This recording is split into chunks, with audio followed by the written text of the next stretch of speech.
I am 93 years old, and I have thought carefully about what I want to say in this final episode. Not what is most impressive or most complete or most worthy of being the last thing in a series about wisdom from people who have lived long lives. What is most true, what I most wish someone had told me at the beginning. What I most wish I had understood clearly, early enough to act on it across the full length of the life I have now mostly lived. The single most wasteful thing I watched people do, the thing that robbed the most people of the most life, the most joy, the most genuine engagement with the irreplaceable story each person was living, was not failure, not loss, not the regrets we have spoken about across this series. Not fear or bitterness or the failure to forgive or the drift of friendship or any of the specific human patterns that the people who came before me in this series spoke about so honestly and so well. It was comparison, the chronic, habitual, entirely optional act of measuring your specific life against someone else's, of reading your chapter 3 against their chapter 20. Of standing in the early, difficult, unremarkable, and provisional part of your particular story and judging it against the visible, curated, already arrived portion of someone else's. Someone who had already crossed the distance you are still crossing, or who appears to have crossed it, which is almost never the same thing. I have watched comparison work, its damage across 93 years of watching people. And the damage it does is not dramatic. It does not arrive with announcement. It arrives quietly, incrementally, in the specific form of a life that is always being measured rather than lived.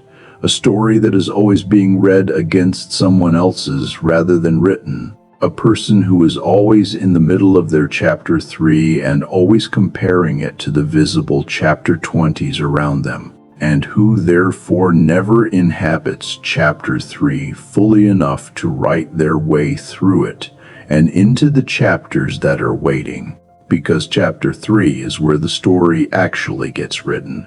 Chapter 20 is where what chapter 3 made possible is finally visible, and the person who spends chapter 3 measuring it against other people's chapter 20s is not in chapter 3. They're outside their own story reading someone else's, and you cannot write your story from outside it. Let me tell you about two writers. I worked in publishing for 40 years. I spent those 40 years reading the stories of people who were not yet finished writing them, and occasionally discovering, which was the particular joy of the work, a writer who had something genuinely irreplaceable to say, and whose story, if they continued to tell it, would outlast all of us. The first writer was a man named Edward.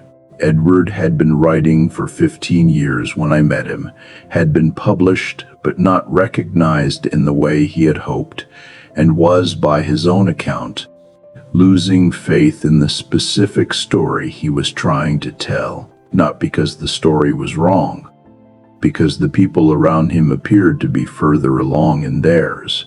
The writers he had come up with were receiving the recognition he had not received. The books he had not yet written felt less real than the books they had already finished. The chapter he was in felt less like a chapter in an ongoing story than like a permanent position of inadequacy relative to everyone around him. Edward was in chapter 7. He was measuring it against other people's chapter 20. I spent an afternoon with Edward. I read him something I had been given permission to share. It was a letter from one of the most admired writers of his generation, written 15 years before they were admired, at precisely the chapter Edward was now in, describing the specific feeling of falling behind that Edward was describing to me. The comparison to peers, the sense of inadequacy in the middle of the story, the specific despair of someone who is genuinely in the middle of their making and cannot see from inside the middle that the middle is not the end. The writer who wrote that letter went on to write the books that made them unforgettable. Edward read the letter. He was quiet for a long time.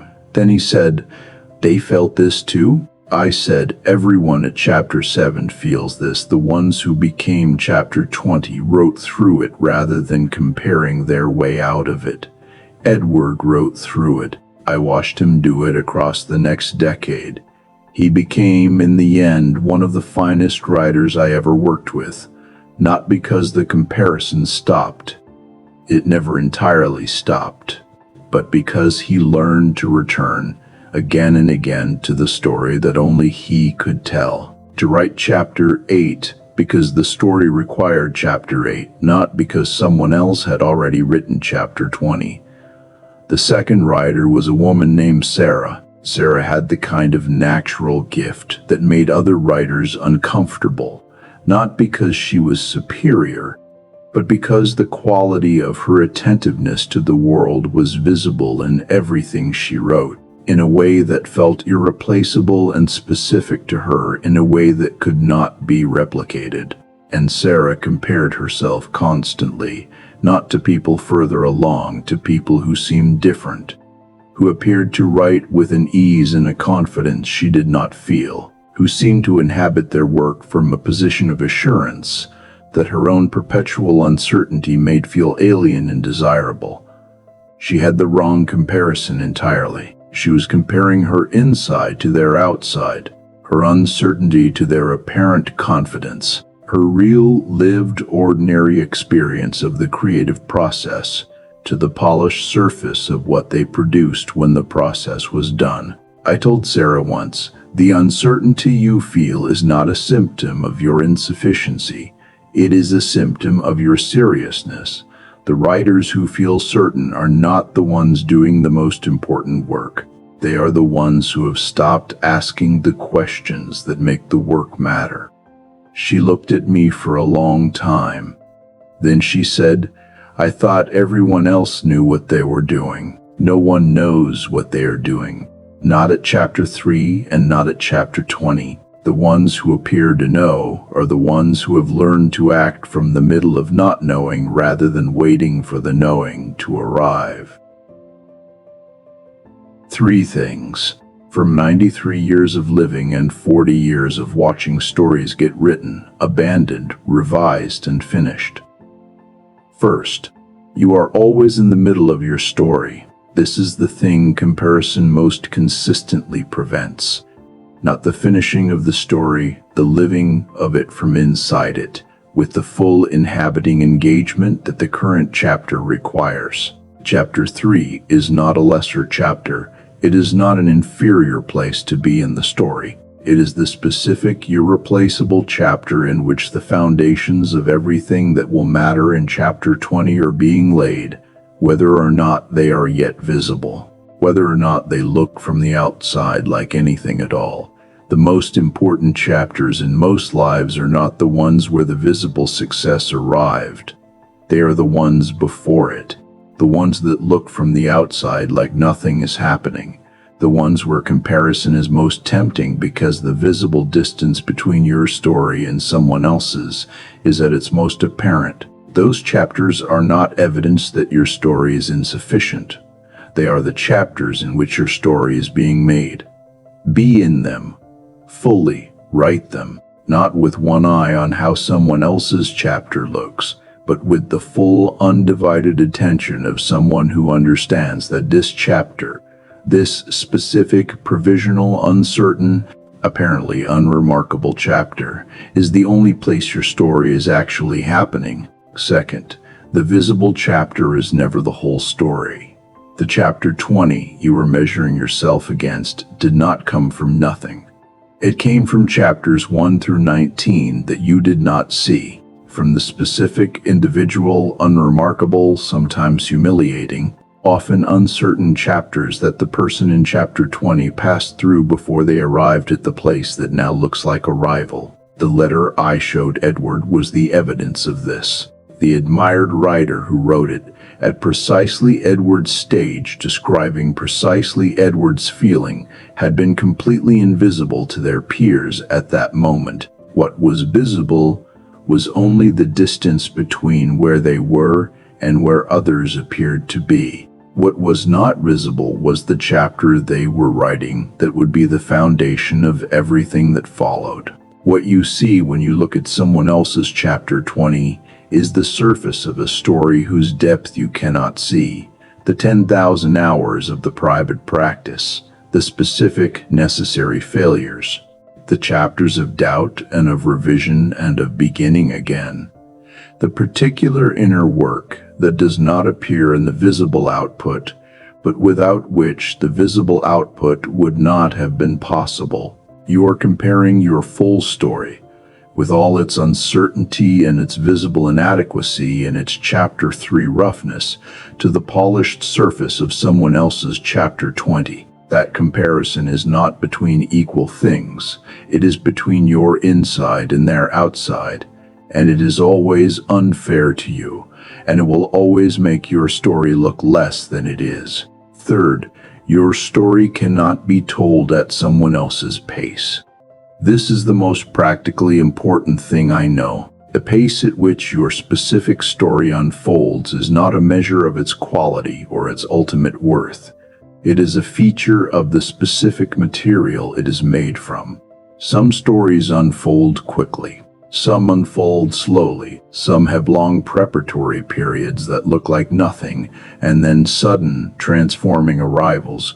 Some have early visible chapters and then deeper invisible ones. No two stories unfold at the same pace. And the pace is not the story. The pressure to match someone else's pace is the comparison trap in its most damaging form. Because pace is what comparison is usually actually about. Not the quality that is harder to compare, the pace, the timeline, who is further along and how much further along, and what does that say about the comparative value of the stories? Nothing. It says nothing about either story. Your pace is your pace, not because faster is worse or slower is better, but because the pace at which a life unfolds is determined by the specific conditions of that specific life, which are not comparable to anyone else's conditions in any way that produces useful information. The comparison is between different stories at different places in their unfolding. The information it produces is they are different. This is not information. This is the starting premise. Write your story at its own pace. Not at a pace designed to keep up with someone else's, not at a pace designed to produce the appearance of progress at the rate others appear to be progressing, at the pace that your specific story, your specific material, your specific life requires, because that story, told at its own pace, from inside its own chapters, with the full attention of someone who is genuinely in it, that story is the only one worth telling. I am 93 years old, and I have arrived, finally, at my chapter 20, or whatever the equivalent is at 93, perhaps more like chapter 45 by now, and I can tell you, looking back at the full arc of the story, that the chapters that mattered most were not the ones where I appeared to have arrived. They were the ones where I was genuinely in the middle of something, and did not yet know how it would end. The chapters where I was in my chapter 3, by my own reckoning and everyone else's, wondering whether the story was going anywhere. It was going somewhere. As it turns out, it was going exactly here, to this room, to this conversation, to this moment of being 93 years old and being asked to say the most important thing I know, which is stop comparing your chapter 3 to someone else's chapter 20, not because comparison is always wrong, but because the story you are in cannot be properly written if your eyes are on someone else's page. Look at your own page. It is the only page you are writing, and it is, right now, in whatever chapter you are in, doing something that no other story is doing. Something that will only be visible from chapter 20 if you write your way there without abandoning it in the comparison. Write your story. All of it. From inside it. At its own pace. In its own language. With the full, alive, uncompared engagement of someone who understands that this story, this one, the one you are in right now, is the only story you have been given to tell. Tell it.